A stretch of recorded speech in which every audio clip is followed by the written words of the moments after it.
Ego versus self, the battle inside you. Carl Jung. Right now, there's a war happening inside you.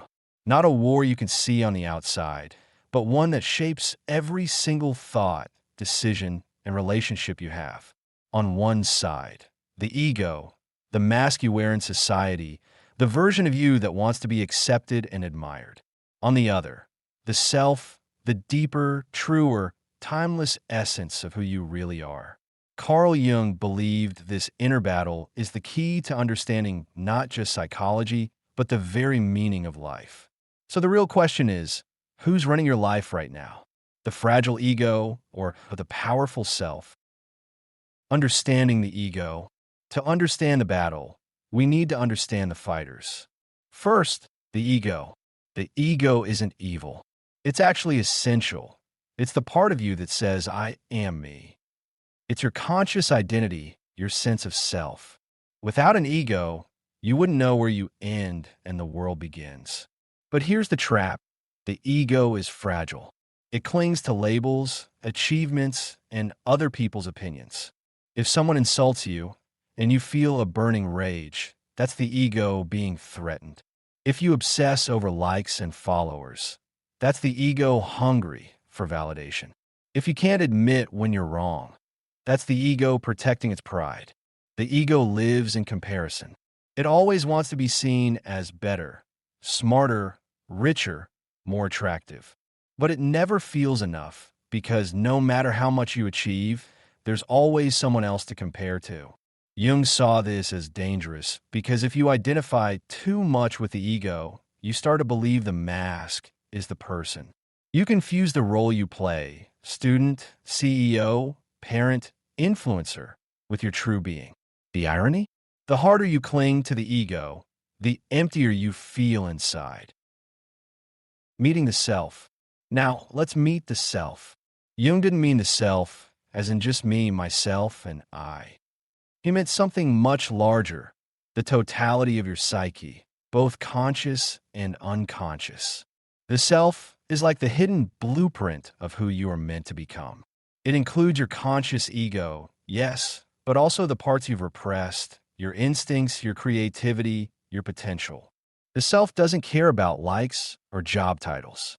It pushes you toward growth, even if it hurts. That strange dream you had that feels symbolic, that's the self speaking. That quiet intuition that you're not living authentically, that's the self nudging you. That midlife crisis where suddenly the old life feels meaningless, that's the self trying to break through the ego's prison. Jung called the journey toward the self individuation, the process of becoming whole. Not perfect, not flawless, whole. Individuation means confronting your shadow, the darker parts of you that you deny.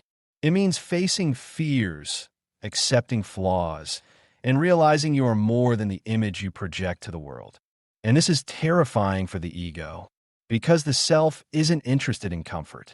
It's interested in truth. The battle within. This is where the real battle happens.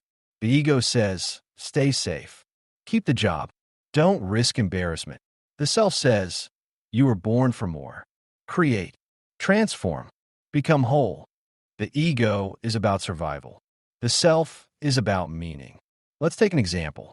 Imagine you've always loved painting, but you work in finance. Your ego says, you can't quit.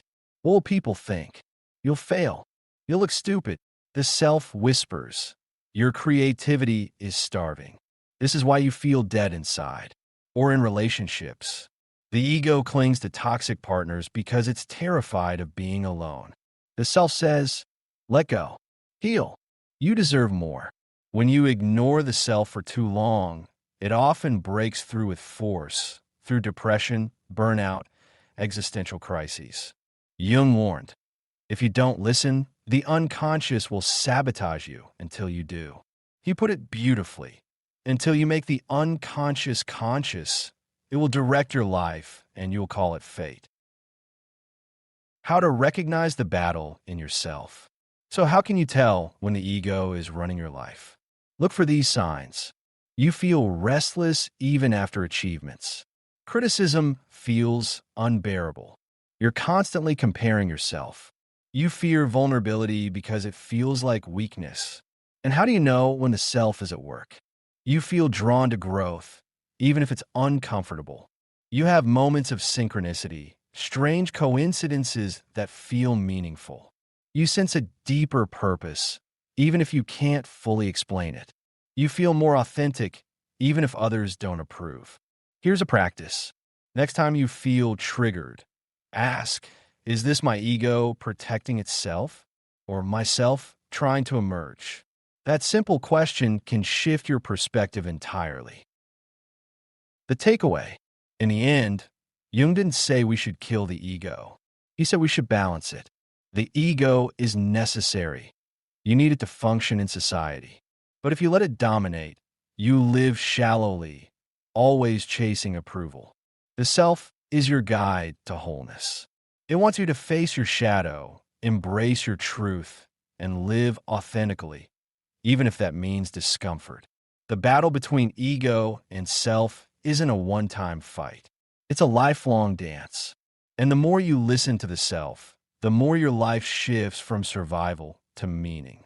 So ask yourself, right now, who's making the decisions in your life? The fragile ego or the timeless self?